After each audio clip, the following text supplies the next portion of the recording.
what is cognitive behavioural therapy, what is Stoicism, but then more on how can it help with behavioural changes. And then could either or both of them help you with your desired changes. Okay, so we'll probably revisit that later to see how we are. So,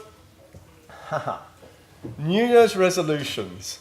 How many people here made any New Year's resolutions this year? Don't be shy. Keep your hands up. Now keep your hands up, and then put your hands down if any of those resolutions has already been broken.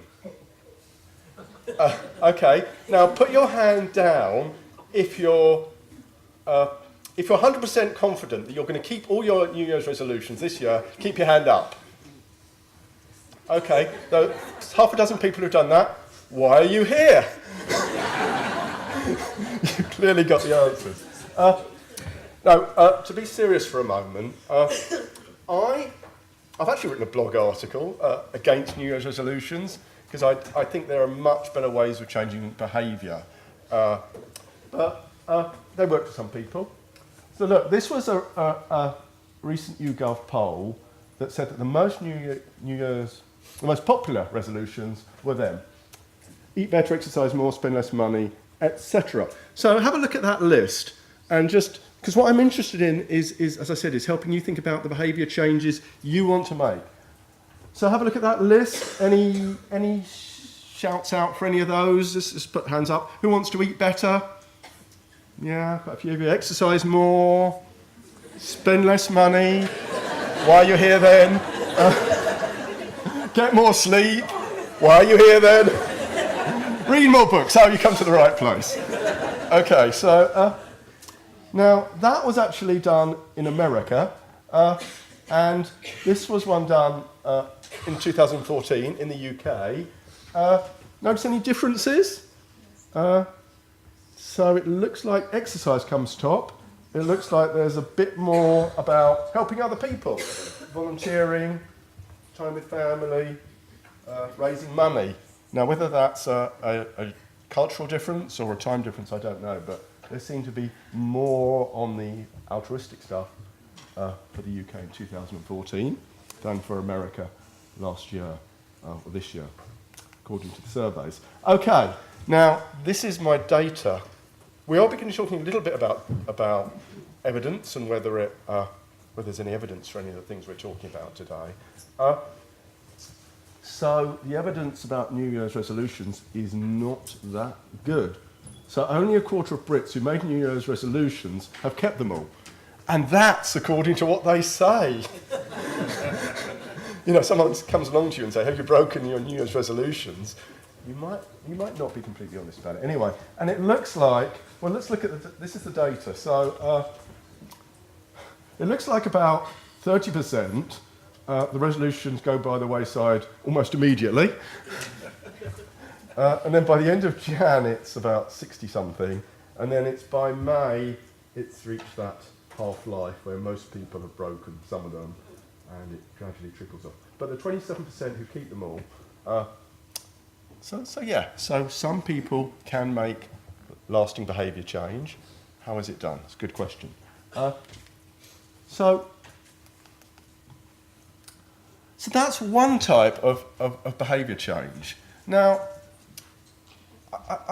I've invented this category, by the way. If you looked up, emotional behaviour change isn't something that you'll see talked about. But I was thinking that, you know, the people that come to me in my role as a CBT therapist, they don't generally talk about all those things that you do in New Year's resolutions, unless there's some kind of emotional difficulty. Usually, it brings up anxiety, they're making changes, and they need some help with that emotional side of it.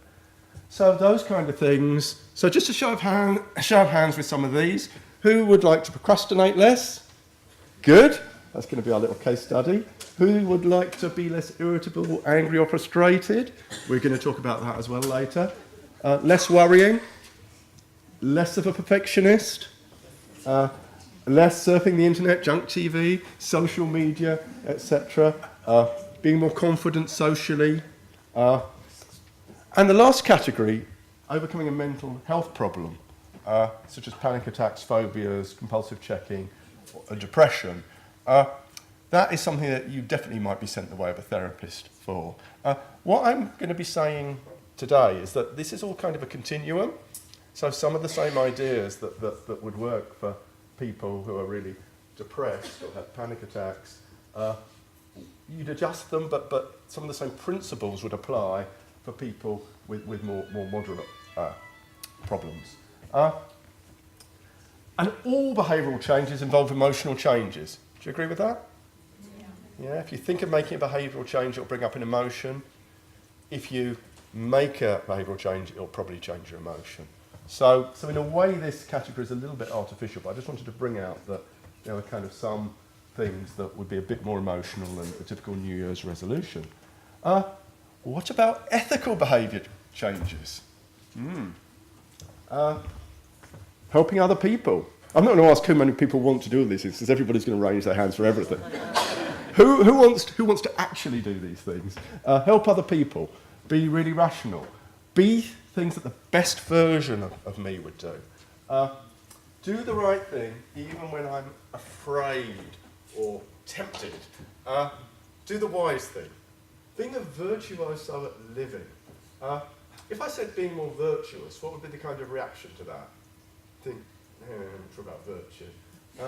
But so it's a phrase that the Stoics used, and so I'd like you to reconsider, go with an open mind, a beginner's mind with this term virtue.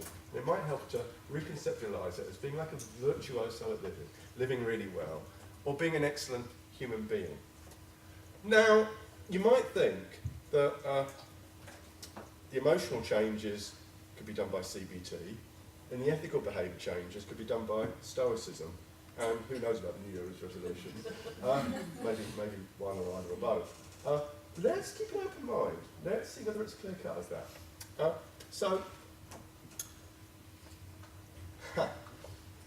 It's your lucky day. That genie is a good genie, and he or she is offering you 3 behaviours that you could change this year. Now, these are the rules. Genie's there's always a catch, isn't there? So it has to be something possible, and it has to be something that you do.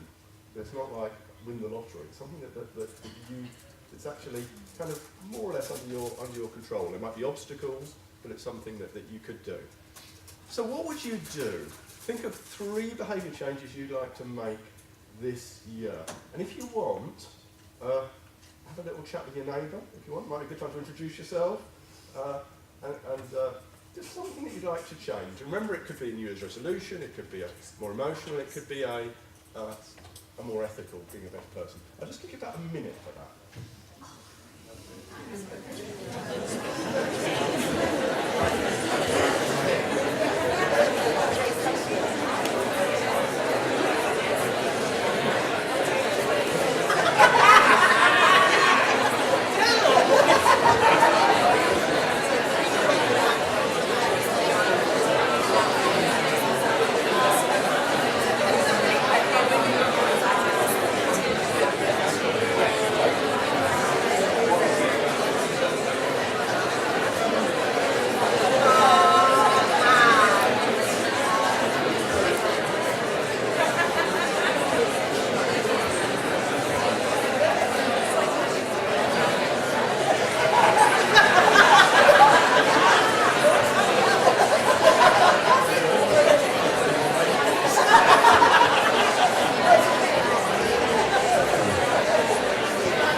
Order. I'm afraid this particular genie is in a bit of a hurry, so it's going to stop you there. So, can we come back together? I'll just take a few of the wishes. So if people can shout out one of their behaviour changes and also their name. So, and I'll write it on the PowerPoint. So any behaviour change, just anyone? Peter, Yep. Community behaviour. Okay. Well, what sort of community behaviour do you mean? I really don't know. Okay. That's what I'd like to know. Okay. Thank you, Peter. Who else? Victoria, daily meditation. Victoria? Sorry, where's Victoria? Yeah. Okay, and it's? Daily meditation. Doing meditation. Yeah. Yeah. Thank you, Victoria. Couple more? Yes, lady. Annette. Being proactive. Fantastic. And let's just take one more. Yeah, gentleman behind you now. To take responsibility. Dan. Sam.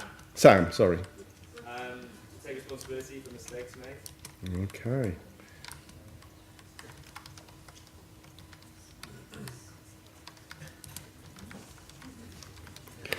Okay, I just made a mistake. Response. The irony. It wasn't my fault. So which category are they? This category that we've just made up, really. Ethical, yeah. Oh, that's an interesting one. It could be ethical. It could be kind of New Year's resolution-y thing. Again, it depends whether it's kind of for ethical purposes. So it sounds like what an ethical bunch you are. Well done. Okay.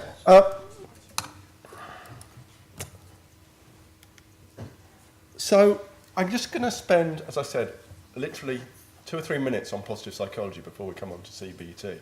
So positive psychology, hands up anyone that's read anything about positive psychology? Hands up anyone who's read my book on positive psychology? in all good bookshops, download it from Kindle. So this is one of the things that those of you who've read my book will know the answer to. But this actually, it's a really interesting study done by Richard Wiseman. And what he did was he, by the internet, he asked about 500 people who were trying to make those kind of big changes in their life, dieting, cooking, smoking, etc. What strategies they were using. And these were the 10 most popular. And the question is, and then he contacted them months later and said, how's it going? Did it work? And he was, by the magic of statistical analysis, he was able to see which ones seemed to be helpful and which ones not helpful. So, as I go through these, just for yourself, make a mental note of which of these you think are good ideas and which of them probably not so good ideas. Some of them are, some of them aren't. So, make a step-by-step plan, motivate myself by focusing on someone I admire for achieving so much, tell other people about my goal, think about the bad things that will happen if I don't achieve my goal, think about the good things that will happen if I achieve my goal. Try to suppress unhelpful thoughts, reward myself for making progress, relying on willpower, recording my process, such as in a journal, and fantasizing about how great my life will be when I achieve my goal. So, we haven't got time to go through all of them, but the answer is that the ones I've crossed out are not very helpful, and the ones that are still there were found to be helpful. So in fact, only the odd numbers strategies. So these are the ones that were found to be helpful. So if I was working with someone, coaching or CBT, we do some of this stuff as well as the very specific things we're going to be talking about later. So we might make a step-by-step plan. I'd encourage people to tell people about the changes they were going to make. I'd ask them to think about the good things that will happen if they achieve their goal. Not fantasising what's already happened, because then we tend to become complacent. But it's if I do this, if I put in the hours, if I meditate, then I'll be kind of much more the person I want to be. Rewarding myself for progress and recording your progress. So that plan might be dynamic. And for more positive psychology tips, in not very many bookshops actually. You can get it on Amazon. Okay, so how are we doing so far? Good. So we're going to spend about 40 minutes on CBT and behaviour change. I'm not going to be saying a huge amount about CBT in general, though I could, And if any of you grab me at lunchtime, I could probably bore you to tears about it. Anyway, look, these are two of the gentlemen who kicked it all off. Albert Ellis and Aaron T. Beck, a psychologist and a psychiatrist in America in the 50s and 60s, independently, so the story goes, they were working, they were psychoanalysts, they were finding that the people who were coming to them, some of them weren't making much progress, and Beck talks about a lady who was saying that actually the thing that was making her anxious in social situations was that she thought she was boring people. Hold on. So this is about what people are thinking currently, what their beliefs are currently. Maybe you don't have to do psychoanalysis to access these things. Maybe they're not immediately accessible. Maybe you have to ask people to record data or to ask them the right questions. But you might be able to find out what their beliefs are, their current beliefs, that are maintaining the problem they come with, and that might make more progress. What a good idea, in my opinion, that was. But it wasn't an original idea, because Epictetus, from whom we'll be hearing more anon, said, it isn't events themselves that disturb people, but the judgments that they make about them. Does anyone recognise that picture? Death of Socrates. Yeah. Death of Socrates. So Socrates, actually, in that quote from the Enchiridion or Handbook, Epictetus goes on to say that, talk about the death of Socrates, and says that even death itself isn't necessarily a bad thing, it's how you view it. Because Socrates viewed his death with equanimity. So what's not the event itself, it's how you view it. It's your beliefs about it. So the lady with social anxiety, was she really bored? If she was boring, perhaps there was something she was inadvertently doing, and from CBT we know that's usually being self-conscious. That means that you don't come across as well as you'd like. So you can work on the vicious cycle of what is currently maintaining the problem.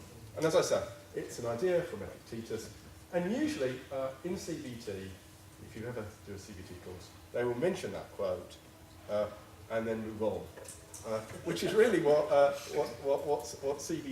CBT is done. So I'm not here saying that CBT is the same as Stoicism.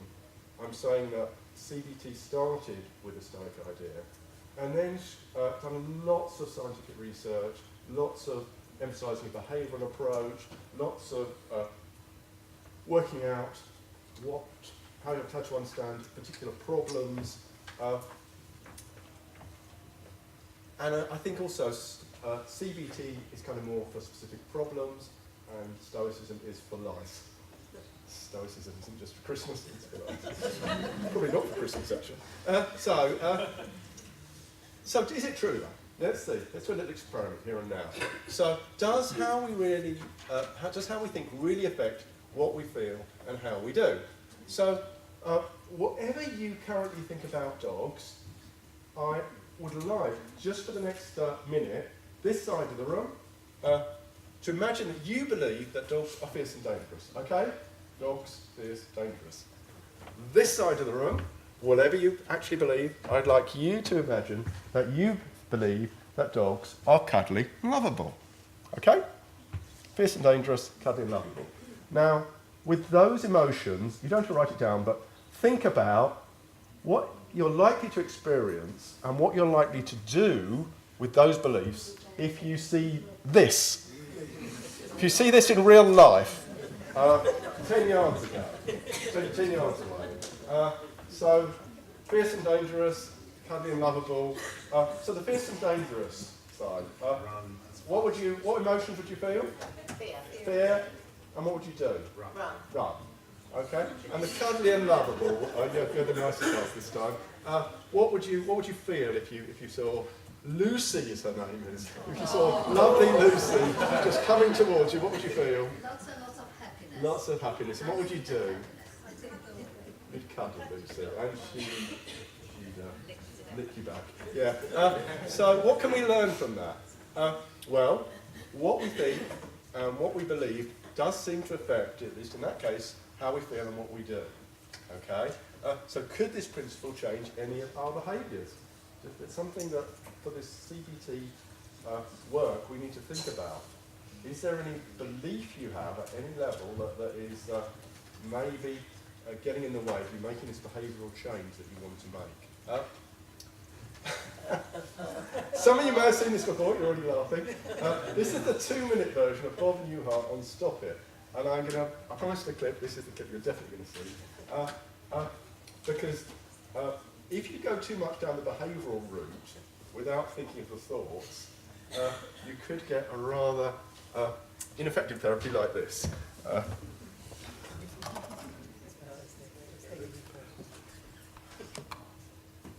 About the problem that you wish to address. Oh, okay.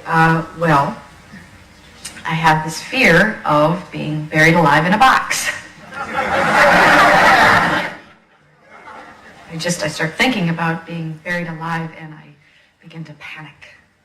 Has anyone ever tried to bury you alive in a box? No, but truly thinking about it does make my life horrible. I mean, I can't go through tunnels or be in an elevator or in a house, anything boxy. So what you're saying is you're claustrophobic. Yes, that's it. All right, well, let's go, Catherine. I'm going to say 2 words to you right now. I want you to listen to them very, very carefully. Then I want you to take them out of the office with you and incorporate them into your life. Shall I write them down? Well, if it makes you comfortable, it's just 2 words. You find most people can remember them. Okay. You ready? Yes. Okay, here they are. Stop it! I'm sorry? Stop it! Stop it? Yes, S-T-O-P, new word, I-T. So, what are you saying? You know, it's funny. I say 2 simple words, and I cannot tell you the amount of people who say exactly the same thing you're saying. I mean, this is not Yiddish, Catherine. This is English. Stop it. So, I should just stop it. There you go. I mean, you don't want to go through life being scared of being buried alive in a box, do you? I mean, that sounds frightening. Yes. Then stop it. I can't. I mean, it's been with me since No. child.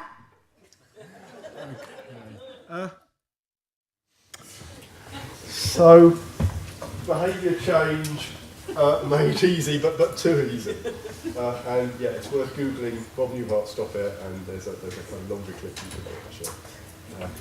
So it's good comedy, but lousy therapy.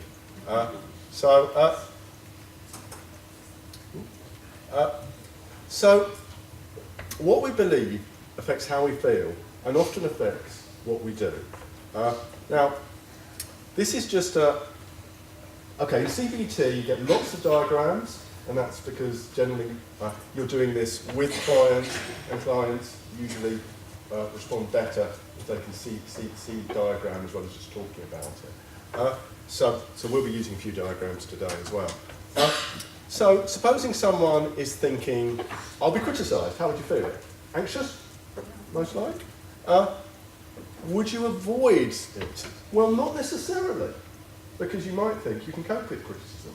But if we add to the idea that I'll be criticised, the idea that I can't cope with criticism, we're quite likely to avoid. Does that make sense? And supposing that your behavioural change involves something where you might be criticised, one way or another, if you had both those beliefs, it might well mean that you couldn't do the behavioural change. I think this would be the opposite of the Bob Newhart thing, would be the Nike thing. Just do it! Just do it! Just do it! So, what we have in CBT then are 2 levels of thinking. One is an automatic negative thought, which is very situational. It's in this situation I will be criticised. And then we have things called underlying assumptions, which we tend to hold them across various situations. Does that make sense? So this is an automatic negative thought, I'll be criticised in this situation, and this is a more general belief that I can't cope with criticism. Make sense? And we might need to focus on both of those. There are different techniques used for them. This one you would tend to use a thought record. This one you would tend to use a behaviour experiment.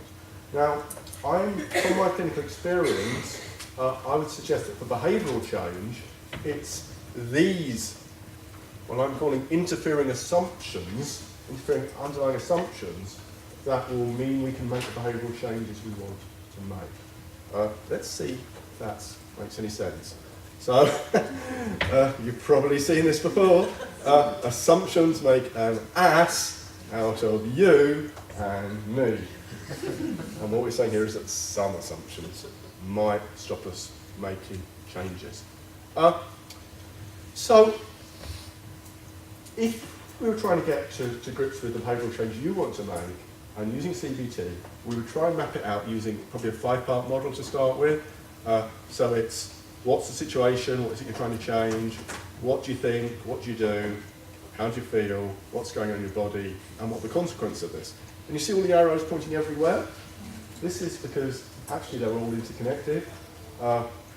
So it's not just that how you think affects what you do and how you feel, it's the other way around as well. And it's kind of a holistic system rather than being too linear. So that's what you'd be doing. And let's consider a hypothetical case study of Jen. Jen is a procrastinator.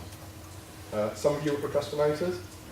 So what we're going to do is we're going to look in a bit of detail at procrastination, but I think that a lot we're going to talk about can be applied more generally to other behaviours. So first of all, we'd understand it using the 5-part model. So I'll talk you through this. So Jen is writing a dissertation, and she's spending a lot of time on social media. How many people here spend too much time on social media? Yeah, I think that would be a really good New Year's resolution, actually, to cut down on social media, if we could do it. So why does she do that? Well, she would say she feels demotivated. And then we'd say to her, and this is something you can try yourself, imagine yourself not doing the thing that you want to do, or doing the thing that you don't want to do, and imagine yourself as like in a graphic novel or a cartoon. What would be the thought bubble that would be in your head that drives that emotion, the emotion that is kind of getting in the way of the behaviour? Does this make any sense? So this is the emotional change, because the being demotivated is getting in the way of her writing a dissertation. So what is the thought? Well, we don't know what the thoughts are. You know, we have to ask. And Jen tells you that, well, what she thinks is, I'll do it later when I feel more like it. Okay? And then we say, is that all that's going on? What happens? Do you ever feel like it? You say, okay, occasionally I feel like doing it. And then what happens? Because you told me you haven't written anything in your dissertation for the last week. Well, then she says the thing that comes up is another thought, which is it needs to be really good because it's a dissertation, it's not just an essay. So I've got to be on top form before I start. Does that make sense? Have anyone ever felt like that about any task? You've really got to be on your A game. So she feels anxious. So she's got a little cocktail here of demotivation, anxiety. She feels flat when she's demotivated, tense when she thinks about how good it's going to be, and tired. She's tired of all of this. It may be affecting her sleep. So what does she do? She avoids, she carries on avoiding, and what are the consequences? Well, eventually she's going to run out of time. And what's going to happen then? She's going to get more anxious. And the lack of motivation, it may be, oh, I just can't do this, I might as well give up. So can we see how, and this is often called a vicious cycle, so can we see how this probably isn't going to fix itself unless either the situation changes and the genie comes and says, hey Jen, now here's the degree, you don't need to write a dissertation, or better, we need to tackle these thoughts that are getting in the way of her doing her dissertation. Does that make sense? Good. So overcoming procrastination using CBT. So this is Jen. I will work later when I feel more like it. So every time she thinks she's going to do it, she ends up on Facebook. So we, as a CBT therapist, now I'm talking, you could do this two ways. So if you went to see a CBT therapist, then the CBT therapist would help you do this. You can do CBT as self-help, so you can try and do this on your own. So you could be the Sherlock Holmes character here, and ask yourself, what assumptions are interfering with Jen working? Well, one of them is that. Do you agree? Yeah? That is, because she thinks I'll work later, she rationalises. Anyone else rationalise? Yeah. So we need to change that assumption. But what is kind of the underlying assumption? And remember, we're looking for these assumptions that are not just in this case, but in general. And here it is that she's assuming that you should only do something when you feel like it. Who else believes that? Yeah. Oh, who doesn't really believe it, but sometimes acts as if they did believe it? and that could be the case. So it may be that Jen says, well, kind of in my head, I know that's not the case, but I'm still acting as if that's true. So what do you do about that? Well, we're going to talk about behavioural experiments in a minute, which is like the gold standard for what you do with these underlying assumptions. But before that, you might just have a chat. You might think, Jen is putting the cart before the horse. That is a cart before a horse. Because often action has to come before and not after motivation. Does anyone agree with that? But once you start, you get going. Okay, now if I was talking to a client and they nodded and said, yes, of course that's the case, they would be saved the lawnmower story. But as some of you might not be convinced, I'm afraid you're going to have it anyway. So the lawnmower story. Don't expect Bob Newhart, but hey ho. So this is a true story. So I came home from work one day, some time ago, very tired. It had been a long day. I got up early, come home late. It had been a tough day. And I slouched onto the couch, and the thought entered my head, oh, let's do nothing. Oh, and then another little thought popped into my head of the cupboard full of junk food, the remote control, junk TV. Anyone identify with this, or is it just me? But then I remembered what I tell people, and I thought, hey, I don't feel like doing anything, but if I go with my impulses, what's going to happen? I'm going to eat junk food, that's not going to be very good. I watch junk TV, it's going to be a good waste of time. It's not going to go well this evening. What should I do instead? And sitting at home on the sofa, we've got some French windows.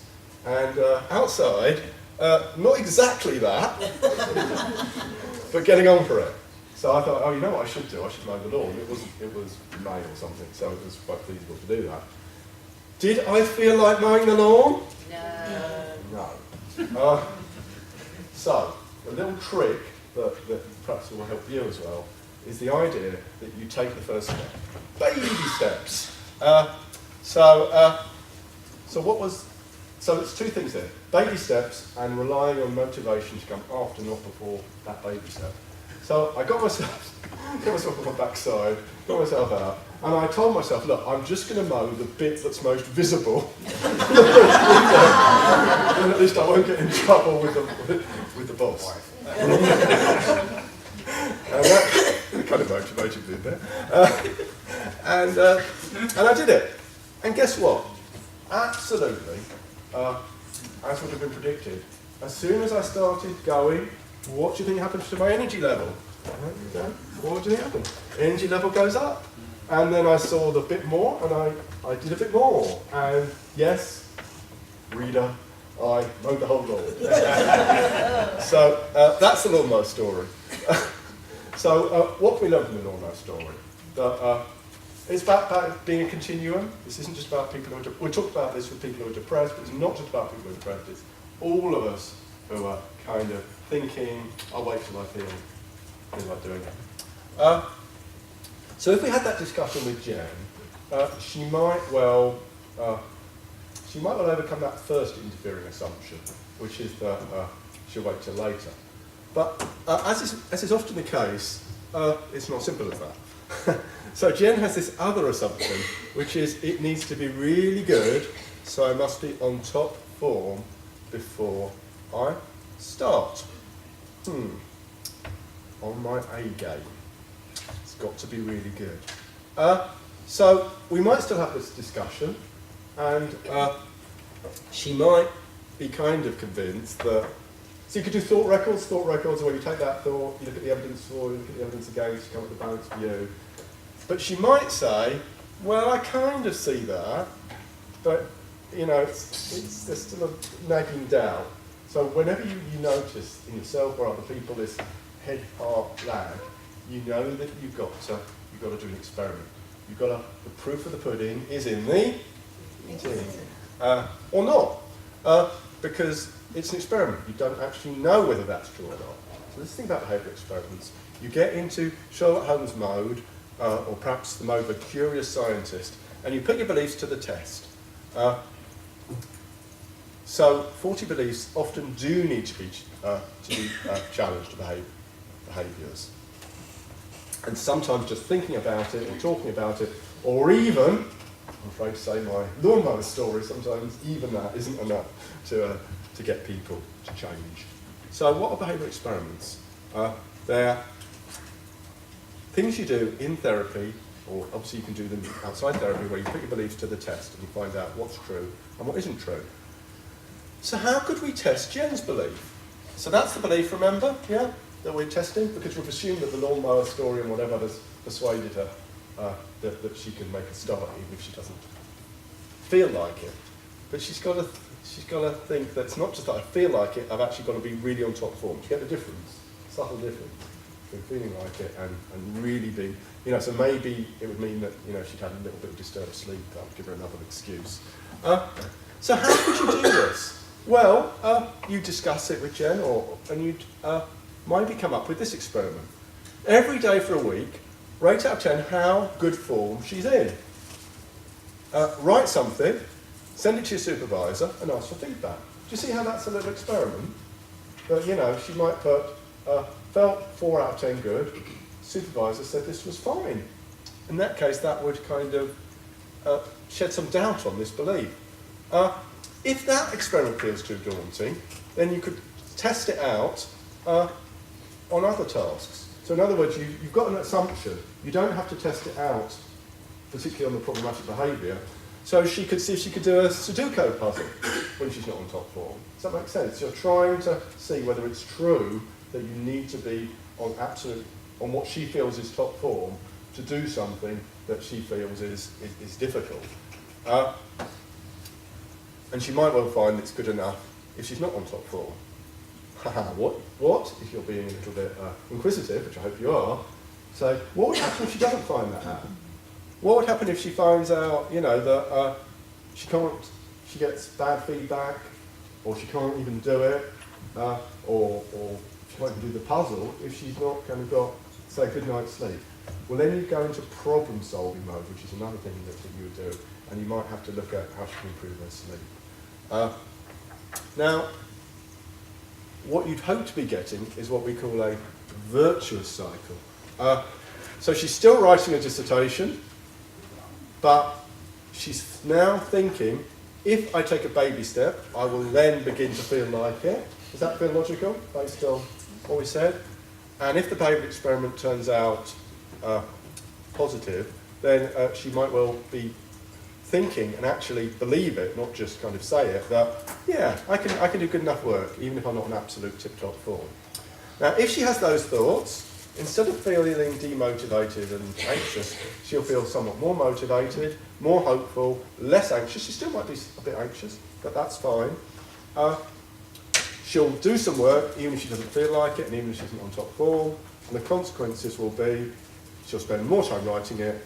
As she gets more positive feedback, she'll get more confident, and she'll get closer to her endpoint, and we'll have changed the vicious cycle into a virtuous cycle. So So to summarise, look at the interfering, work out what's going on, focus particularly on the interfering assumptions, think about whether they make sense or whether actually there might be a more helpful assumption to make, pros and cons type work. If you're not fully convinced or still not sure, do a behavioural experiment to test out the belief.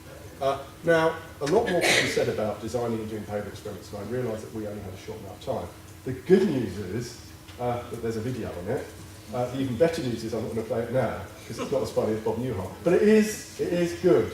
Oh, the other bad news is I'm doing this particular video. So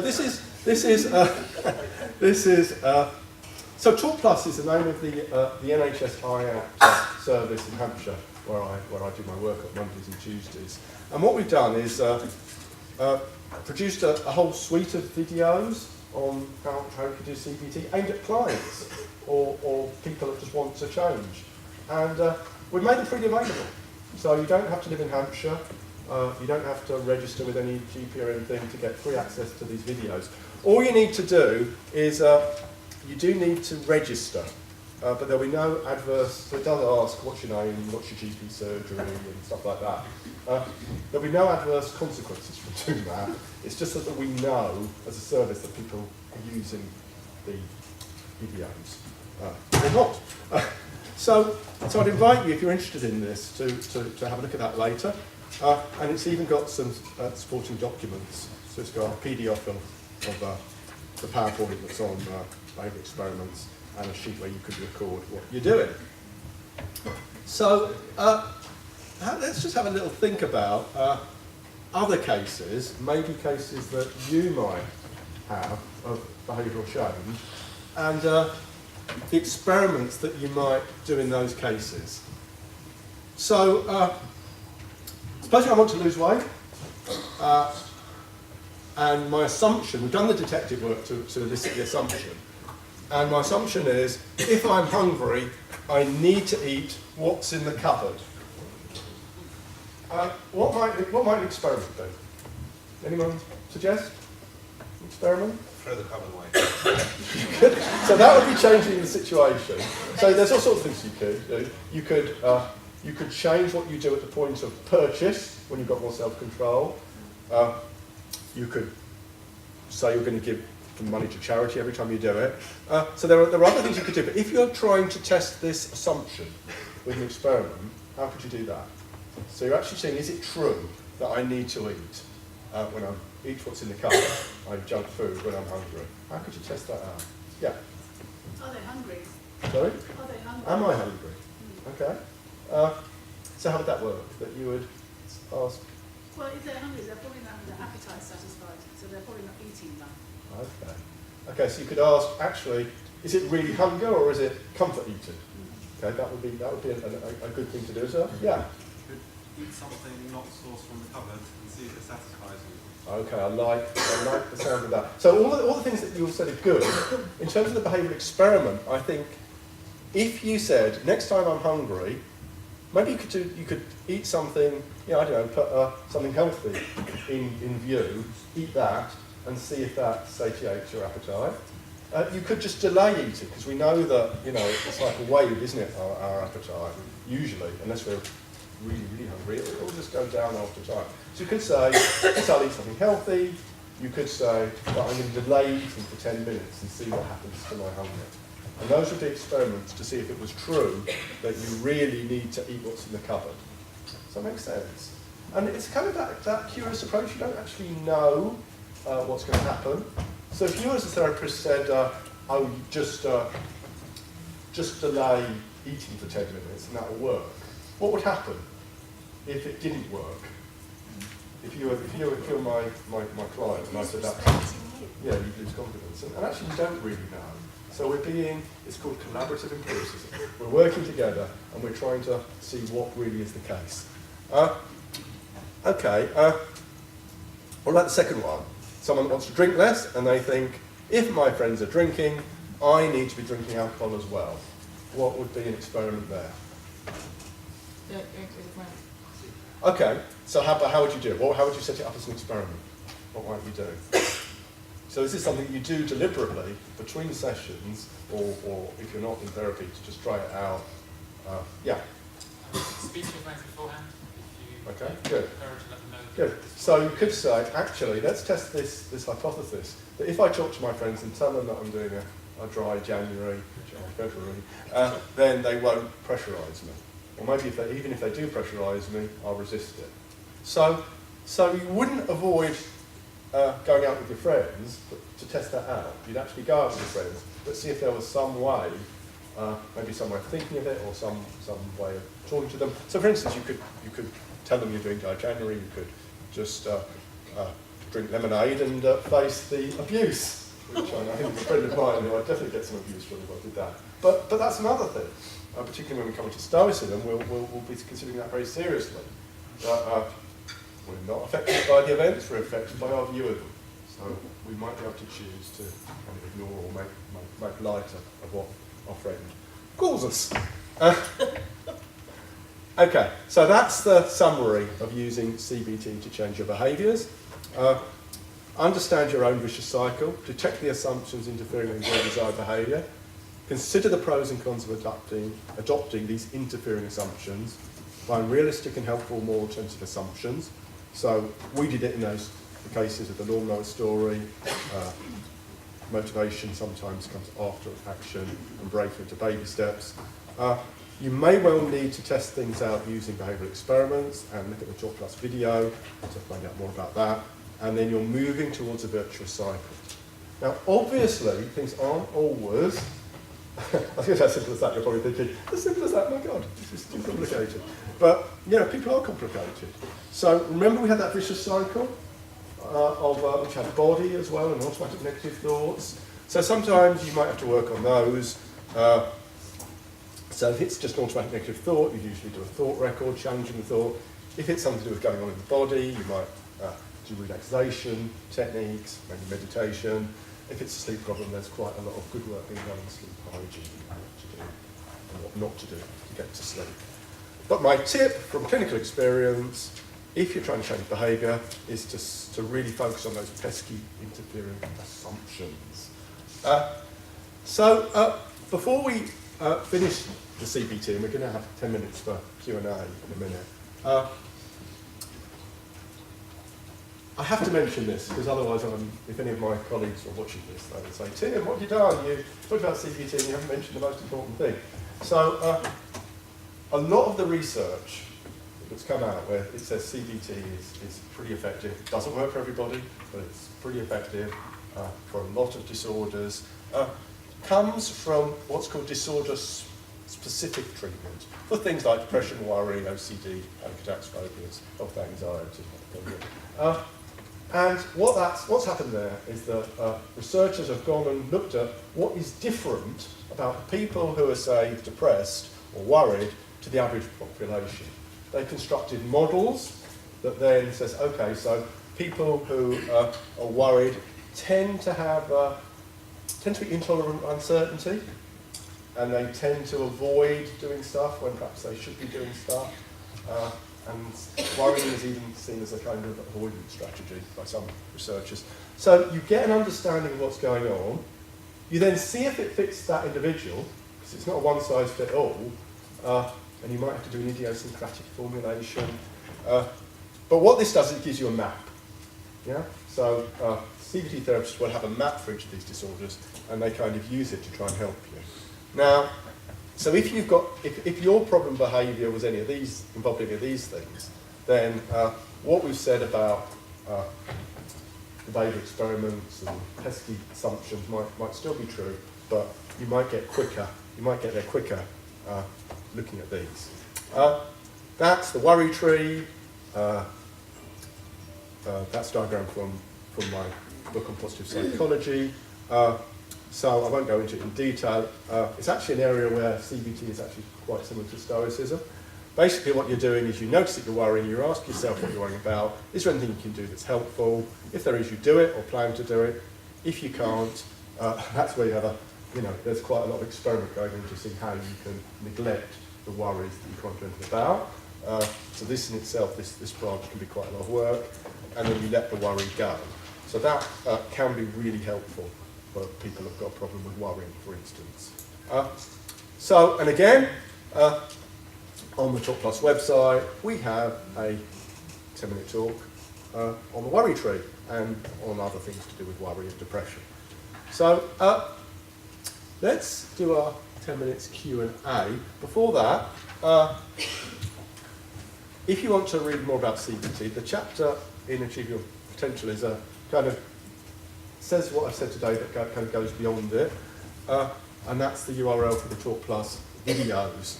So look, you can ask whatever you like. These are some suggested questions. What do you like about this? Could it help you? What doubts do you have? Any practical questions? And I'm inviting you, if you want to email me now or later, you can email me, change@timlebon.com. That's not my normal address, but it'll get to me, and then I'll be able to know things coming from this particular session. And as I said, this presentation and the later bit as well will be there eventually. I can't say exactly when on my blog. So, over to you for 10 minutes. Hi there. So, with the assumptions, isn't it a little bit difficult to identify the assumptions because they're subconscious automatic assumptions in your brain? Right, really good question. And your name is? Anthony. So did everyone hear Anthony's question? Isn't it hard to identify them and aren't they subconscious? So this comes back to Beck and Ellis and their thinking that we don't always or don't usually need to do psychoanalysis for these kind of problems. So although they're subconscious, they're not unconscious. So by talking to someone, you can find out what they are. So if we go back to Jen, I would ask her, so what I'd like you to do, Jen, is to close your eyes. If she couldn't tell you immediately, I'd say close your eyes and remember the last time when you were sitting down to do your work. What was going through your mind, or what stopped you working? And sometimes then, by remembering how they were, then the memory will come back. If it doesn't, and this is an important part of CBT, you might say, okay, the home practice for this week is to note down how you feel next time so actually this could be a kind of another no-lose experiment. You know, either what we talk about will help you do your dissertation, or if it doesn't, become aware of the obstacles. Now, there's another thing which is important, which is that sometimes what comes up isn't this kind of right level of the underlying assumption. Sometimes it's just a kind of a top-level thought. So then you do something called the downward arrow, which you say, so what's the worst thing about that? What's the worst thing about that? What does that mean to you? Why does that matter? And eventually you get at something that was an assumption. I don't know if that helps at all. So you're saying just talk about it, and then those subconscious assumptions will come up consciously? Yes, absolutely. I'm not saying there isn't such a thing as the unconscious, but I'm saying that having used this approach with lots of people and other people have, it seems to be, for very many situations of people, this works. You might, as I say, you might well have to get them to kind of close their eyes and remember, or to jot down the next time it happens. But yeah, that's the basic idea. What else? Mr. Breakspear. Thank you, Phil. Tim, I have heard the opinion expressed that CBT, or specifically REBT, does work in all cases. This comes from you saying it doesn't always work, CBT doesn't always work. So I've heard the opinion expressed it does always work, setting aside cases like schizophrenia or whatever. And the only cases it doesn't work is where people don't take the medicine. In other words, they choose not to apply it. Can you think of any other cases where why might it not work? Well, the therapist may not be particularly skillful. The therapist might be quite skillful, but there might be some reason why they don't get a good working relationship together. You can get very talkative clients. Sometimes, you know, some clients don't like structure. So there's a whole, there's articles been written about, you know, the ideal CBT candidate, and it includes things like doing homework, but it's also things like being comfortable with structure, being able to be in a team. So as a CBT therapist, I'd say something like, I know about CBT and these kind of problems, you know about your own life and what you want, and we need to work together. So maybe I'm that category of not such a good therapist, but my experience and colleagues is that it doesn't work for everybody. And I think that's quite an important thing for two reasons. One is because if I was it's going to be really important. So although I'm not an expert on addiction, I would encourage people to pursue other specialist treatments before CBT. That's my answer. So I was just not ready for Yeah. No, I was just going to say, perhaps the client's not ready for the change at the moment, like you mentioned. Yeah. There's other stuff going on. Yeah, absolutely. That's a brilliant point. So what's your name? Rabia. Rabia. So as Rabia says, so CBT, and this is one of the good reasons why, it really isn't someone's fault if CBT doesn't work.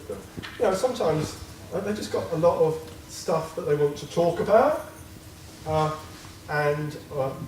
maybe they're at that stage where they're not quite ready to change. So there's something called motivational interviewing. I don't know if one of the other speakers might be talking about that later, but it's a specific set of tools where you would work on the motivation. So that would be something that we do a little bit as part of our work. If we're aware that there's a motivation issue, we'd use some things from motivational interviewing, but it's not pure CBT. So that's a really good point, Rabia. Yeah. One more. Yeah. Thanks. I've read somewhere that MBCT, mindfulness-based cognitive behaviour therapy, can be more effective. You did mention earlier that anxiety can get in the way of change. Yeah. Have you come across any evidence that this is the case, that mindfulness-based cognitive therapy will often work where CBT doesn't? Okay. Thank you. And your name is? James. James.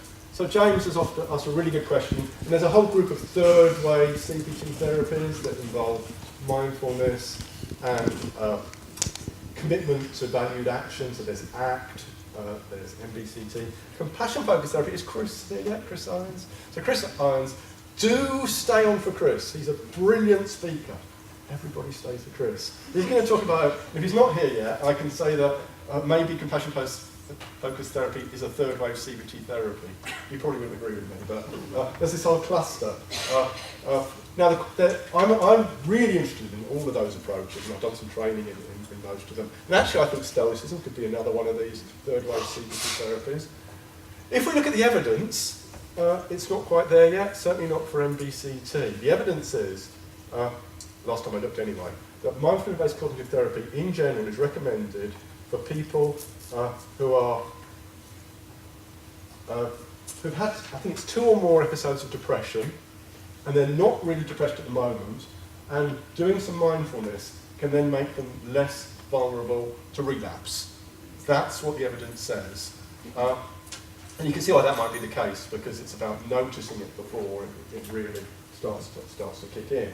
So in terms of anxiety disorders, it could be true that some people for whom CBT doesn't work for one reason or another, it could be that the mindfulness approach might work better, absolutely.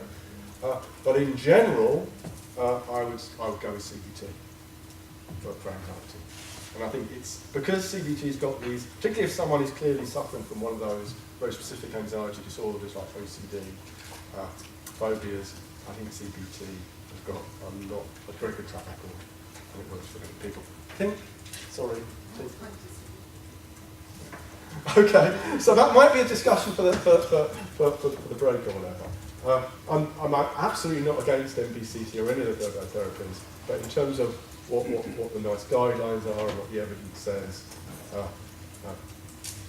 that it might change. It might change in a few years' time. It might be a case of what the evidence is rather than whether it works. Okay, so as I say, feel free to email me. But now we're back to the plan. How are we doing? 50 minutes left according to that. Wow, we're on schedule. What a great audience. I didn't think we'd ever be on schedule. So we're going to talk about Stoic philosophy and behaviour changes. How many of you are interested in Stoicism? That's an awful question to ask, isn't it? How many of you know quite a lot about Stoicism already? Okay, so less. Now, oh gosh, the learning outcomes. So let's have a look at these. Do we know what CBT is? Yeah? Do we know how it can help with behavioural changes? Do you think CBT could help with your desired behavioural change? Let's have a show of hands. How many people think that what we've talked, I mean, you might not necessarily have all the details of exactly how to do it, but how many of you are interested in CBT helping something on change? Born again, evangelical stoic.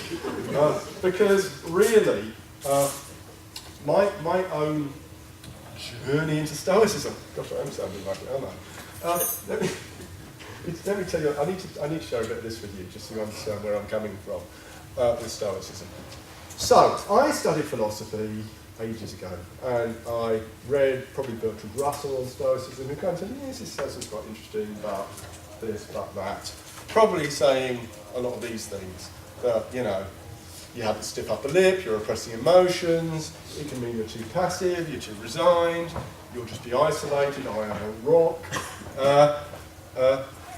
But that is Stoicism with a small s, and what we're talking about is Stoicism with a big S. Okay, so back to how did that change for me? So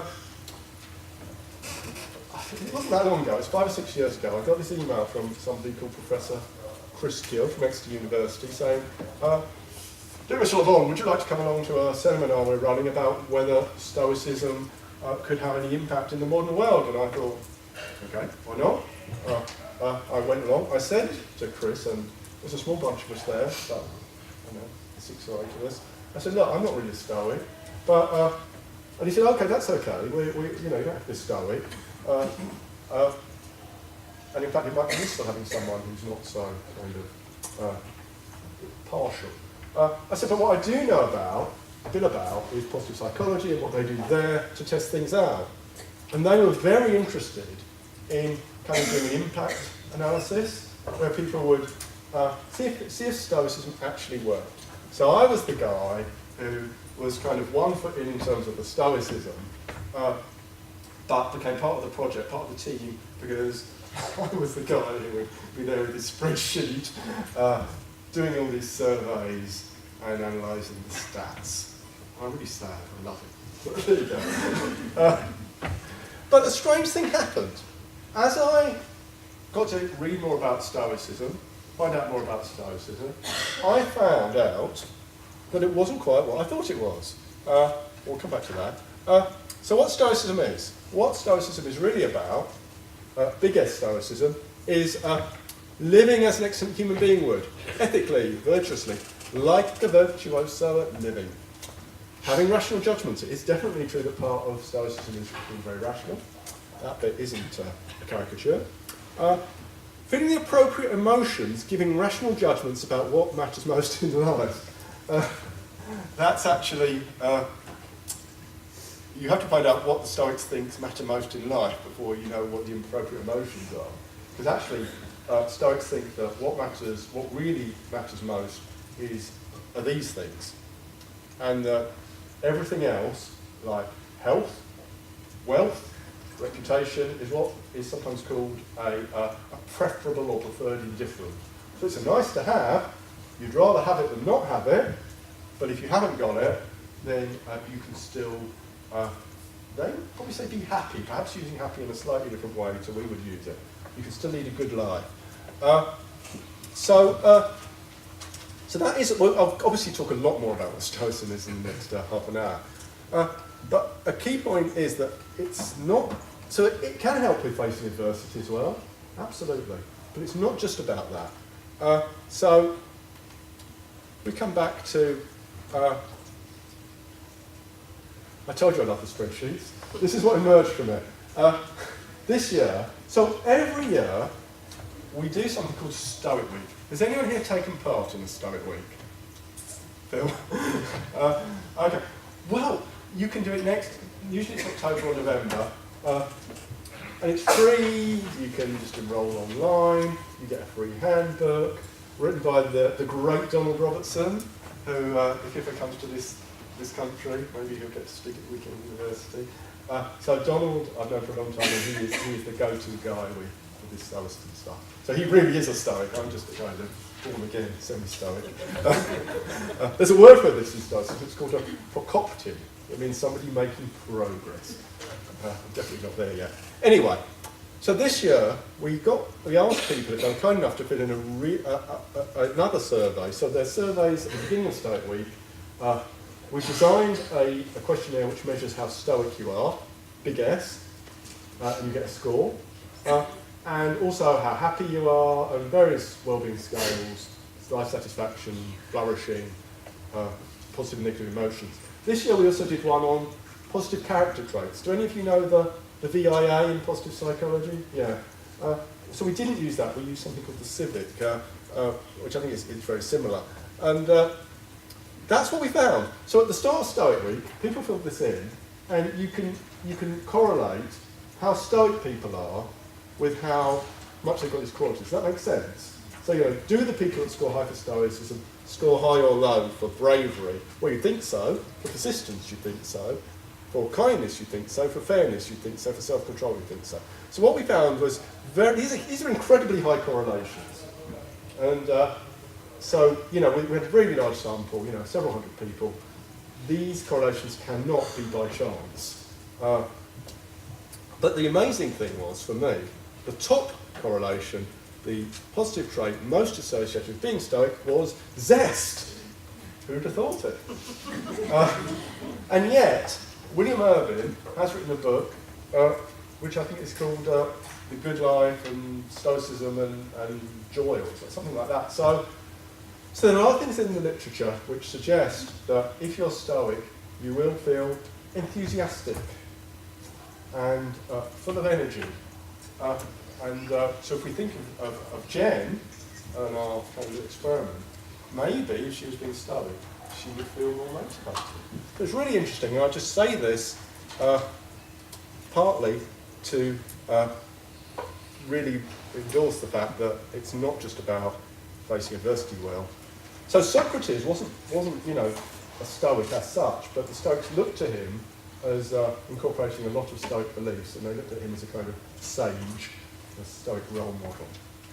So, meet the Roman Stoics.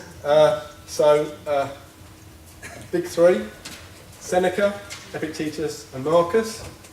Those are some of the books that I'd recommend if you're interested in them. And all walks of society. Seneca, top level. He was kind of like an essayist. I was reading on anger recently, and it's a brilliant read. Seneca on anger. It's an easy read and a brilliant read. Epictetus was a slave who was later freed, and so he's a kind of he is a bit of a preacher in a way, Epictetus. So it's a slightly preachy style, but very kind of instructive. So he's the guy. I think he's Donald Robertson's favourite because he's the guy you go to for the techniques. You go to Seneca if you want someone who's kind of a good read and kind of perhaps a little bit more pragmatic than Epictetus. And then we've got Marcus Aurelius, who in his day was the most powerful person in the world. And so he was emperor, one of the good emperors, and he wrote, it was like a journal. How many of you keep journals from time to time? He kept a journal. As far as we know, it wasn't meant for public consumption. And it was his day book about how he could become a more excellent or better person.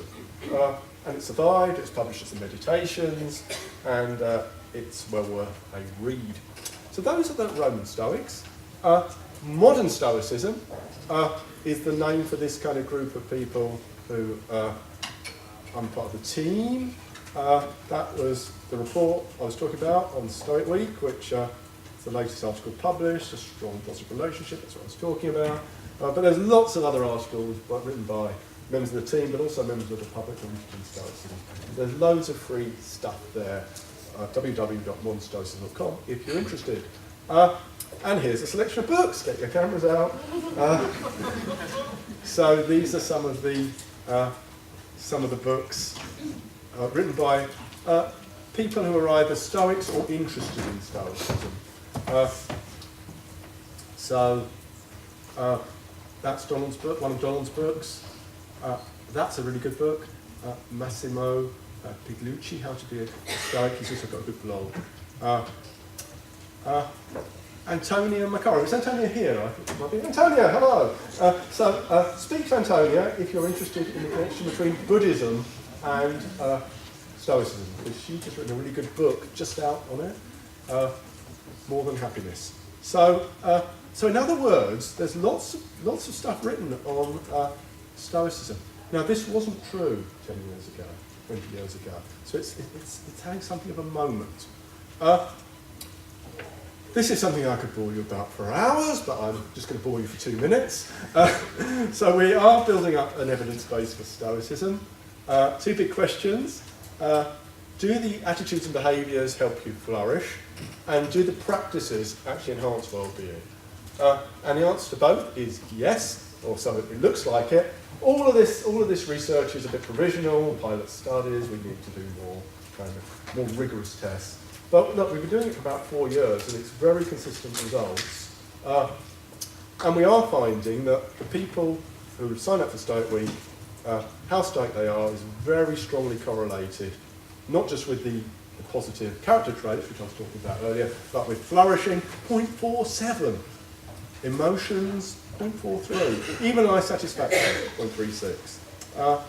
So the more stoic you are, it seems that on average, the happier you are. And this is really hot off the press. This hasn't even been published. But when people do Stoic Week, the results from this year, we had nearly 3,000 people taking part, and this was the increase in well-being that they got, because they took the measures at the end of the week, at the beginning of the week. This was the increase. Now, you might, and they increased in being stoic as well, so we think that it's not just, you'd say, well, Tim, this isn't really very convincing because they're a self-selecting sample, true. If you do anything for a week and you put up time in it, you're probably going to say you feel better. That's true as well.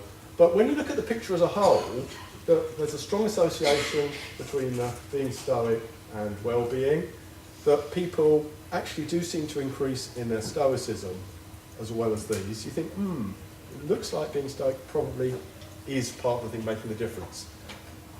Donald's got this course called SMRT, SMART, which is a longer course, it's a month, focusing on stoic mindfulness and resilience, and we found that there the impact's even bigger, and for the first time, again hot off the press, not published yet, but it will be soon, we did the first study which looked to see whether this would all melt away after 3 months. Sometimes, you read a self-help book, you feel great for a day, and then 3 months later you've forgotten it. Anyone had that experience? Yeah. Well, what was interesting about the people that had done Donald's SMART course for a month, the ones that filled in the surveys anyway, it didn't melt away at all. The impact on their well-being was pretty much the same after 3 months as it was after they finished the course. So their well-being went up, and it stayed up.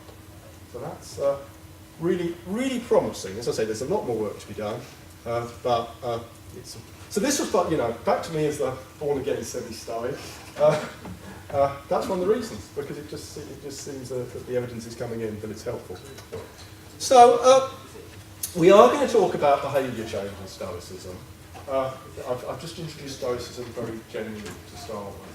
Now, I need to preface this by saying that the version of Stoicism I'm going to give you is a personal one that not everybody who's a modern Stoic would share. And it's a kind of simplified Stoicism.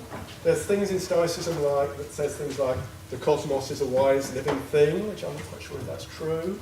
So that kind of some of that metaphysical and more religious stuff as well. You can believe that if you want. It might even be helpful. But what I'm saying is that the version of Stoicism I'm going to talk about today that might help you with your behavioural change doesn't assume any of those kind of more metaphysical things. But as I said, this is my personal take on Stoicism. It's not like I'm just making it up, because Marcus Aurelius actually said something that is very much along the lines of the kind of Stoicism I'm going to tell you about today. So he said, this is what you need. Objective judgment now at this very moment. unselfish action now, at this very moment. Willing acceptance now, at this very moment, of all external events. Not everything, but external events. That's all you need. That will become clearer as we talk about it. But come back to that later, because that is, in a few sentences, the Stoicism we're going to learn about today. How many people are familiar with the Serenity Prayer? Okay. How many people like the Serenity Prayer? How many people think that the Serenity Prayer was completely invented by AA and Reinhold and Ivy? Okay. Because although the Serenity Prayer was, actually the idea was there in Epictetus. And just look in his handbook and you'll see this there, which is very much like the Serenity Prayer. But this is just the first phase, or the first version of what I'm calling the Stoic fork today. And again, it is sometimes referred to as a kind of fork, because it's not a great fork, that, is it? That's the best I could do. So there's this idea called the dichotomy of control, which is there are some things that are under my control, and there are some things that aren't in my control. And if I try to focus on and to work on the things that aren't really under my control, what's going to happen? How am I going to feel? Frustrated. And how effective am I going to be? And how good is my behaviour change going to be? It's not.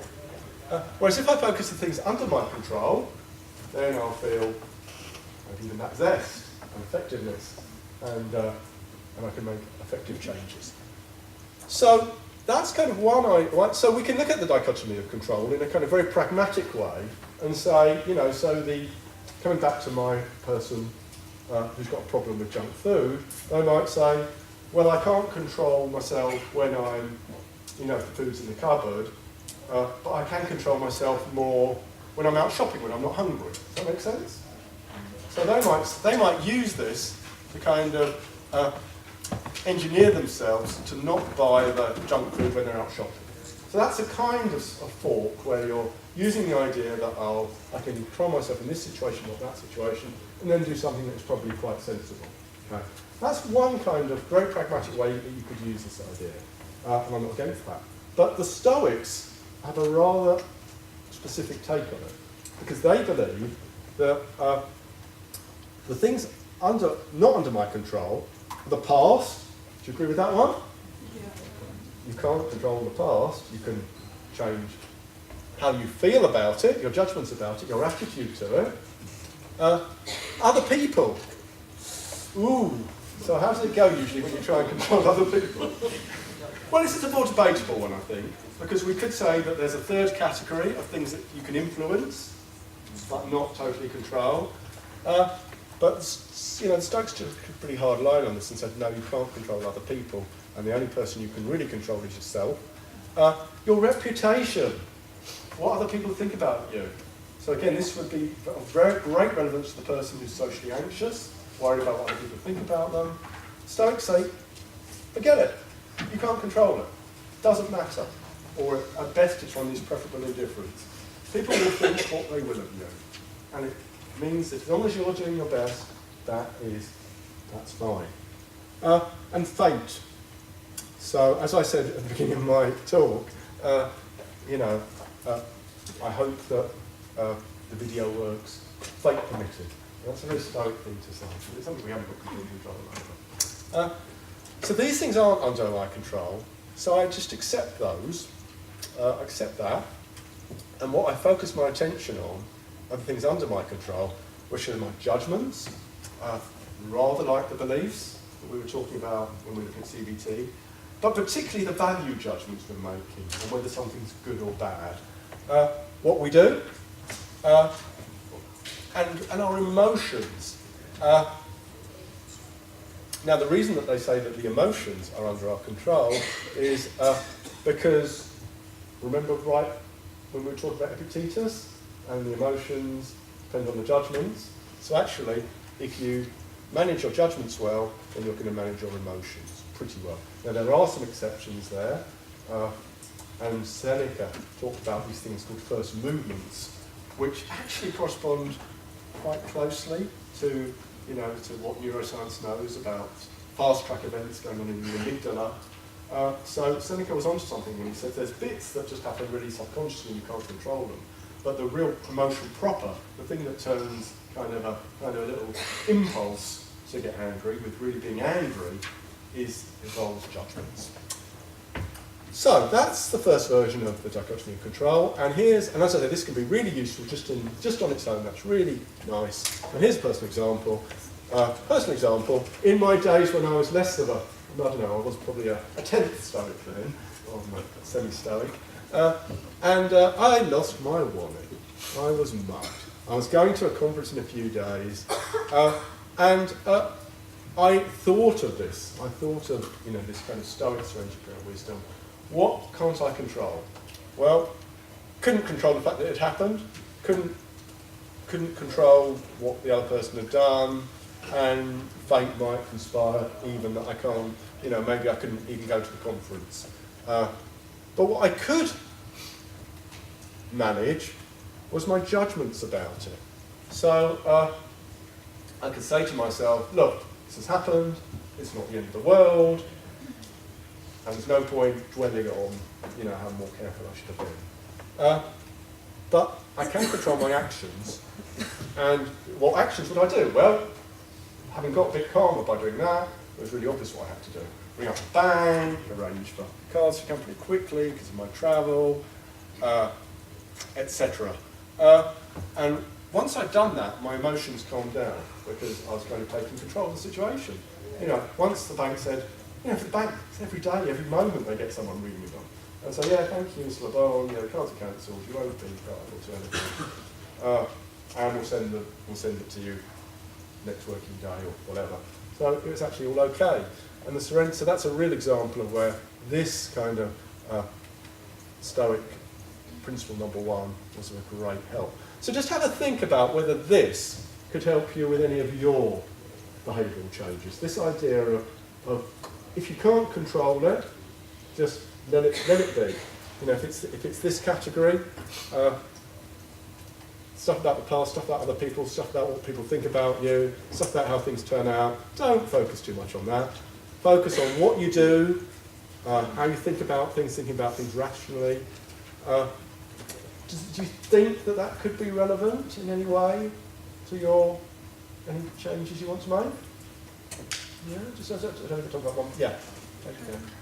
It's interesting that emotions are under my control. Absolutely. Like this. I hate to bring up the gender difference. Yeah. But you have the thing of women who are subject to hormonal cycle, and patients who suffer hormonal diseases, some pituitary disorders, for instance. Absolutely. Who, no matter what they do in their life, Can we say that for the Q&A actually? Hold on to it, because it's a really good question. But here I was just really after anything, so do come back to me on that, because I think it's really true. But anyone where people can think of things that they want to do that this might be helpful for?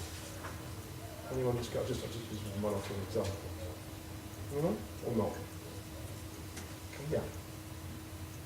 This is a very relevant case in point for me. Decades ago, through a very traumatic divorce, I was handed Seneca's Letters to Lucilio, and it was a godsend, and I'm not religious. Thank you. So that's a really paradox for me. And the judgments, just looking at a different perspective, different cultures, different realms, different domains. I can't control the courts, but I can control certain things, other things, and stuff like that. So that really kind of traumatic situation. It's fundamental to be able to separate the two out. Okay, now the second version of the Stoic thought incorporates something called Stoic mindfulness. What on earth is that? Well, it's paying constant attention to my judgments and making them more rational and ethical. Ooh, that's a tall order. How many people have done that in the last hour? Paying constant attention to your judgments and making them more rational and more ethical. How do you do that? What is it, first of all? Because it's not the same as Buddhist mindfulness. So these are the two questions we ask, which kind of measure it in our survey. I make an effort to pay continual attention to the nature of my judgments and actions, and also when an upsetting thought enters my mind, the first thing I do is remind myself it's just an impression in my mind and not the thing it claims to be. It's just a thought. We all have thoughts that don't necessarily represent reality. And again, our research says that that's one of the key active ingredients, very highly associated with both virtue and well-being. So how to develop it? So I was a little bit clever here in that I realised that I'm not the #1 world expert on how to develop state of mindfulness, but I know a man who is, and his name is Donald. So what I did was I said to Donald, look, would it just be doing the morning state meditation, the evening state meditation, and reflecting on the dichotomy of control, using your self-monitoring sheet? And he said, yeah, it would be those things, but it would also be watching for the early signs of emotions like anger, and reminding yourself of important Stoic principles. How could you do that? Well, you could use post-it notes, you could have reminders on your phone, you could have illustrated quotations from Stoicism. You might even be seeing a few of those in a minute. That was good. Then he said something else which I thought was, oh, this is interesting. He said, the aim is to cultivate a sense of being observed, imagining your thoughts are public, doing everything as if a wise teacher were watching you. So I got to do everything imagining Donald was watching me.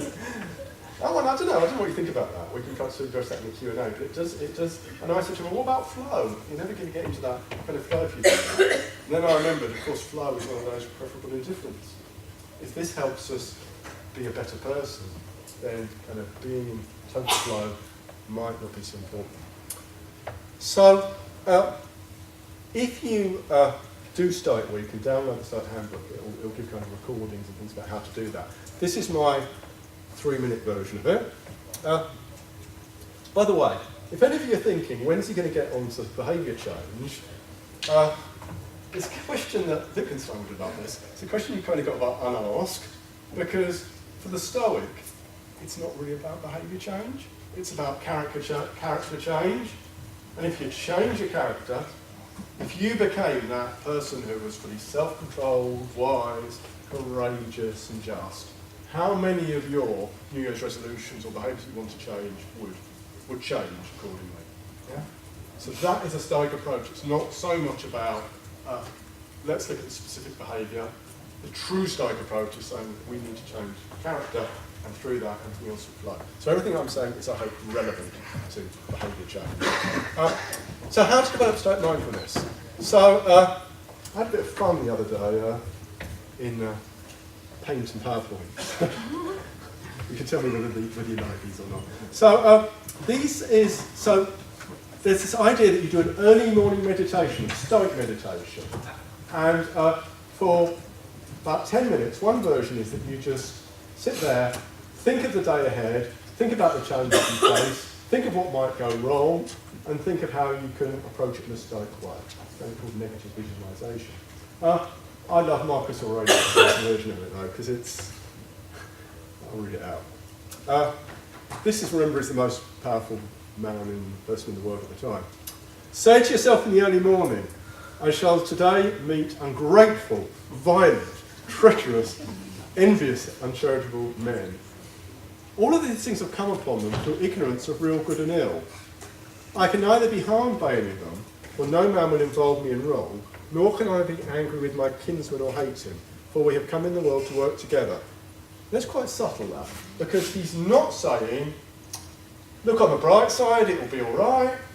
He's doing the opposite. He's saying, look, people are going to be irritating today. And they really are. They really are going to behave in certain ways I don't like. But they come about it through, it's not because they want to be like that, it's because they don't know any better, really.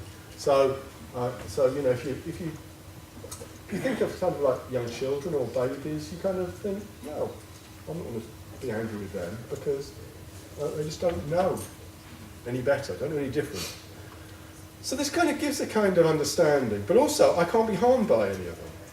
Because remember, the only thing that can really harm me is myself being virtuous. And actually I can think of them as a test. I can develop my patience by dealing with that person who's difficult. But there's another idea, which is that we're all together. You know, like limbs on a body, we should think of ourselves as connected with other people. So they were one of the first cosmopolitans, Stoics, thinking of kind of a brother and sisterhood of humanity. So you could have that. You could have that very thing at card if you want, and look at it in the morning and say it to yourself. That's one possible morning meditation. This is a self-monitoring Stoic record sheet, where a bit like a CBT form, but you look at the thoughts you have, the feelings you have, and whether things are up to you or not, and whether what you did was beneficial. That's a kind of becoming more aware of how you're approaching things, whether it's in a Stoic way. I said that one way to develop Stoic mindfulness was to have some kind of Stoic post-its or posters. So this is a number of them. Marcus Aurelius, stop debating what a good person should be and just be one. Remember, that was to himself. Epictetus, some things are up to us are what is our own action, not up to us are whatever is not our own action. If you say that to yourself and actually put it in practice, you might get serenity from going there, which is a lovely waterfall in Canada. We've done that one.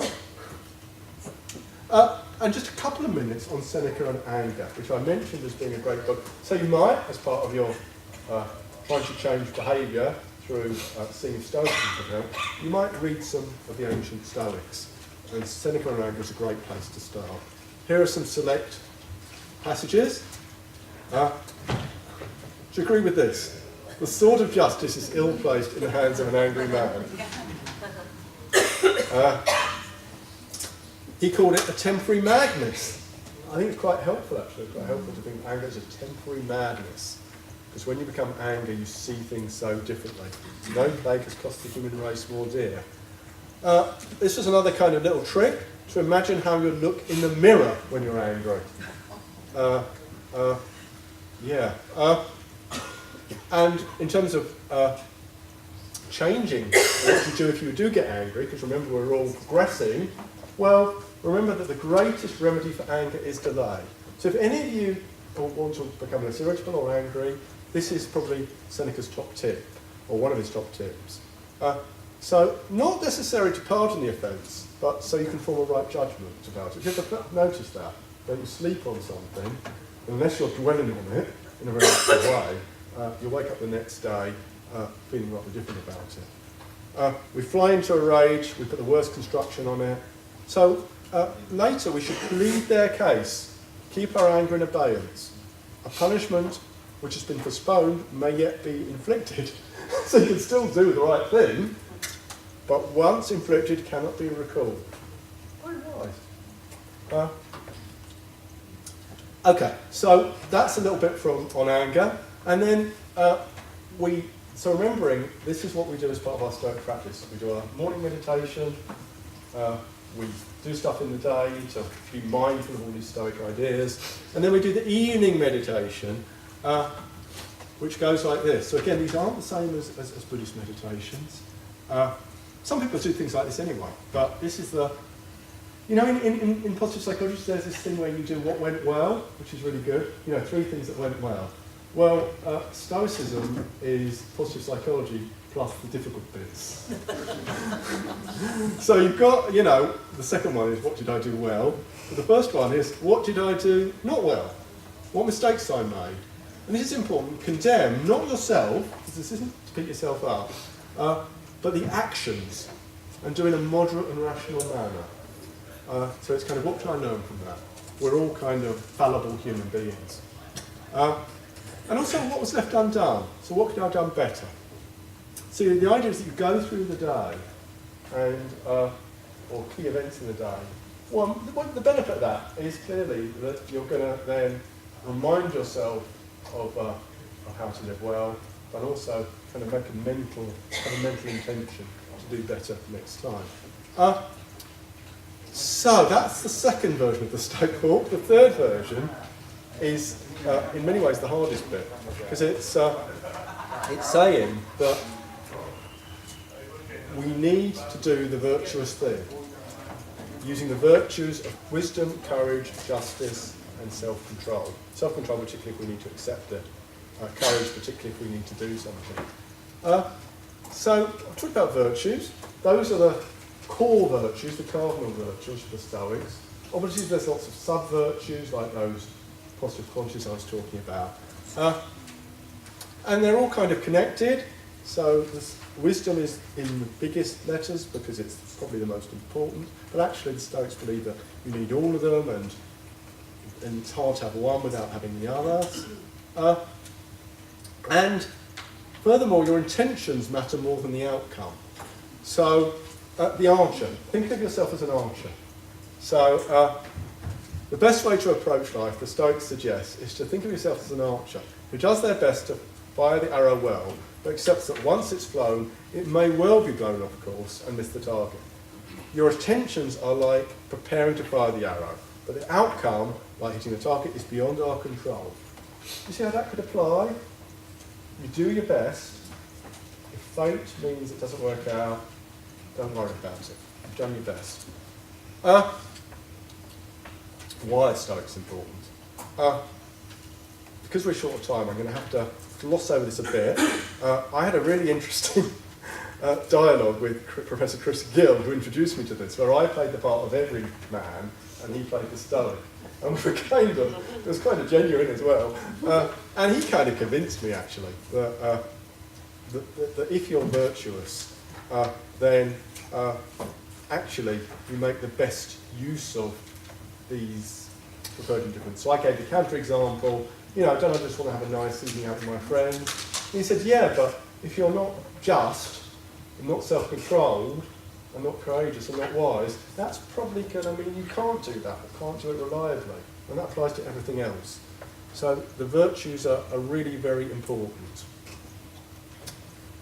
So, we're almost out of time. So time management hasn't been so great in this section. But on the face of it, this seems to apply best to behaviour type 3, the kind of becoming a better person. So the Stoics have got some specific tips about how to improve each of the virtues. But really it's very much based on what I've already said. Remember what you can and can't control. Be mindful all the time of your judgments, and that will then affect your emotions up to a point. And bear in mind that the most important thing is to cultivate these virtues of self-control, justice, love of humanity. I've got to mention the circles of Hierocles because it's a really, really good meditation you can do where you think of yourself, your family, fellow citizens, countrymen, mankind as a whole, and you think of the circles going inwards. So you think of yourself being really closely connected, not just to the people that you naturally love, but even people who you don't know in other countries. That will obviously have some similarity to some Buddhist loving kindness practices. Courage and persistence. And again, this thought is just an impression in my mind and not an objective fact. It's rather like acceptance and commitment therapy, isn't it? We say something like, it's just a thought, not a fact. Practical wisdom. So on every occasion when something happens to you, see what capacity you need to deal with it. Think about what virtue you need. So this is the Stoicism in a slide. Cameras out. What would Marcus Aurelius do? This kind of the frame of mind you're in. And it's not, you might start with serenity, what's under my control, then go on to the mindfulness, but you need to also incorporate the virtues as well, and the virtue you need for action. So you might need to be very courageous to do something, and very self-controlled to accept. As we said, you can usually control your emotions. Now, the Stoics, because they kind of made this technical difference between emotions and proto-emotions, would have maybe said you can always do it. As a therapist, and the question that was asked, about the gender differences, I think there may well be gender differences, but I think that for all of us, there are some things beyond our control. And so, phobias, for instance, I wouldn't choose Stoicism as a way to overcome a phobia. I go down much more of a behavioural and good graded exposure. But I think in general, you can go a long way to manage your emotions. We're not going to have time for Basil. We were going to look at Basil as a particularly unstoic. But if you want to do it later, it's on YouTube. And so this is a summary of how it can be useful to Basil. You don't know notice of it. Okay, so we're almost at the end where we're just going to get to the Q&A. Can you go back to that summary? Sorry, just one back. Which one? The one after Basil. After Basil. After Basil. Okay. That was particularly about Basil, but okay, sorry. But it's probably more generally applicable as well. It is actually, isn't it? What's beyond my control? I can't control anything but my character. In the best version of myself, I would use the virtues. And how would a Stoic behave in this situation? How would Marcus Aurelius behave? It applies to all of us. So, how did we do? Do you know what Stoicism is? How many of you think it could help you with your behavioural change, Stoicism? Maybe you don't know enough about it yet to do it, but you think it's possible. And CBT or Stoicism, let's just have a count. How many people think, that's back to for people who arrived late, I asked people to think of 3 things they'd like to change behaviourally this year. Yeah, that I've already said. Maybe CBT is for emotional behavioural problems, Stoicism is for life. So I'm going to ask these questions, but then we'll throw it open. So to read on, all the books that I've already got photos of, modernstoicism.com, I blog quite a lot about Stoicism, will continue to do so as I edge up from half Stoic to 3/4 Stoic. So my questions would be, what do you like about it? Could it help you? What doubts do you have? Practical questions. But I'll just ask this before we throw it open. Maybe I've asked that question about whether CBT or Stoicism are the same things. I want to ask that question, which would you choose? So you've got 4 options. CBT, Stoicism, both, or neither. So who would choose CBT? Who would choose Stoicism? Who would choose both? Who would choose neither? You're such a lovely audience. So let's, look at that, photo credits for all those photos. That's being a good Stoic, being a good boy. Well, I'll leave that there so you can absorb it out. But throw it open for questions as well. Yeah.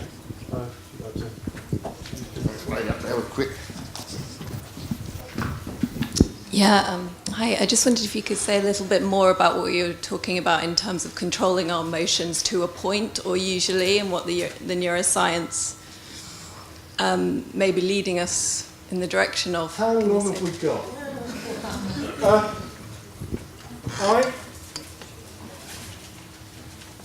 I think that probably the Stoics overemphasise the extent to which, by being completely rational, we can completely change our emotions. So what Seneca called these first movements were these kind of, there's a loud noise and jump.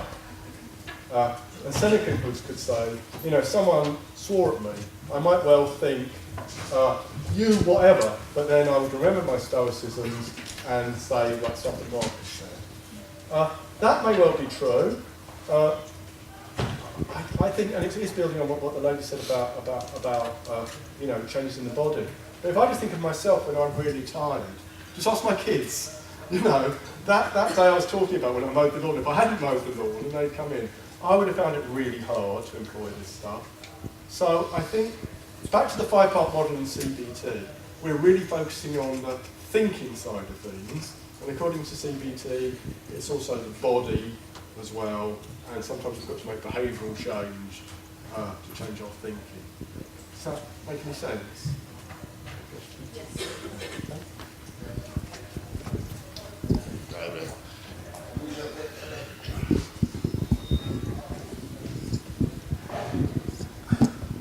Given the reported problems on mental health for children across the country at the moment, I kind of look at the Stoic principles as a really good option in the classroom to be able to get children to see things slightly differently.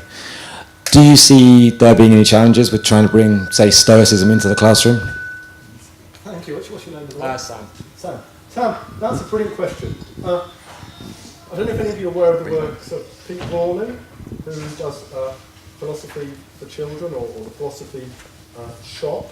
And I've talked to him about this, and you have to present the materials at the right level, obviously, but I've actually attended some of his things, and it's amazing. It's amazing that how engaged that people can be, kids can be with what we think of as really complex ideas, because they've got that curiosity.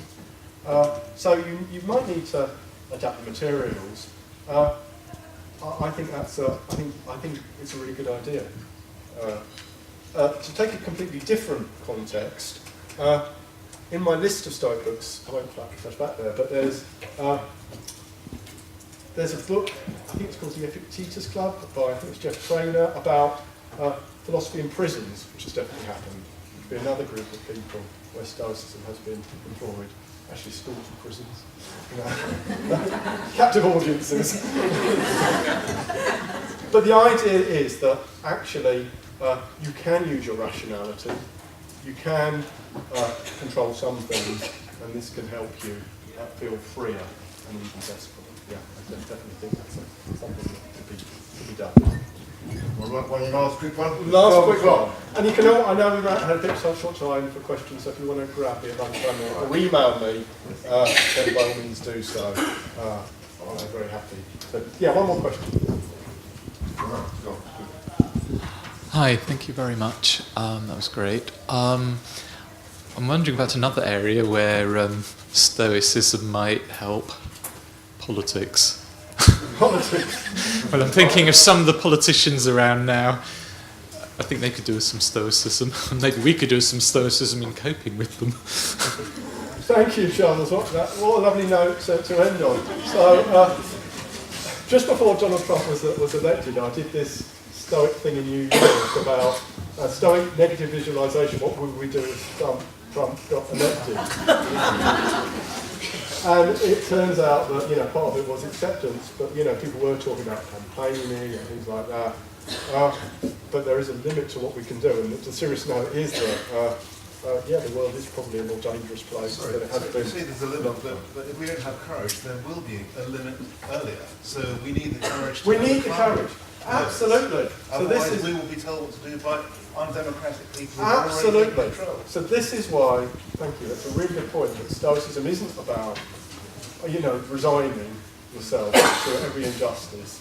And actually, I think that, Stoicism is actually saying, think about what you can change, think about how you can make a difference, and use the virtues and wisdom to make it a more just world. We have to end there. Thank you very much.